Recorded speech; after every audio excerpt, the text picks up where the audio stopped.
महाराष्ट्रातील सर्वात उंच ठिकाणचे महादेव मंदिर म्हणजे जातेगावचे मोठा महादेव मंदिर. सातमाळ डोंगर रांगांमधील सर्वात उंच डोंगरावर हे पिनाकेश्वर महादेव मंदिर वसलेले आहे.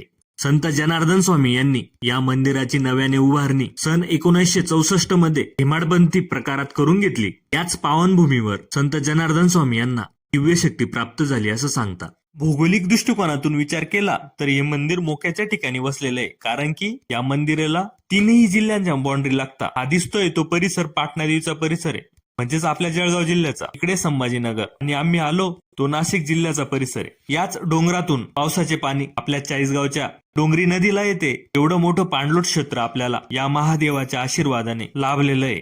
मंदिराच्या आत गेल्यावर भव्य असे सभा मंडप आपल्याला बघायला मिळते. सुरुवातीलाच नंदी विराजमान झालेले दिसतात. गर्भगृहात प्रवेश केल्या केल्या विशाल व मनमोहक अशा शिवपिंडाचे दर्शन होते. ही पिंड नव्याने स्थापन करण्यात आलेली. त्याआधी पुरातन शिवपिंड याच शिवपिंडाच्या खाली स्थापित आहे. गर्भगृहात मनाला एवढी शांतता मिळते की उठूच वाटत नाही, कारण की हे जागृत स्थळ आहे. या मंदिराचे वैशिष्ट्य सांगायचे झाल्यास तर उगवत्या सूर्याचे पहिले किरण या महादेवाच्या पिंडीवर पडतात. स्थापत्यकलेचा उत्कृष्ट नमुना हे मंदिर बघून आपल्याला कळतो. संपूर्ण मंदिर दगडी बांधकामात त्यावर खुमासदार नक्षीकाम कोरलेलं बघायला मिळतं. आपल्यापैकी कोणी या मंदिराला भेट दिली नक्की कमेंट बॉक्स मध्ये कळवा. हर हर महादेव. शिवरात्रीच्या तुम्हाला पण खूप साऱ्या शुभेच्छा.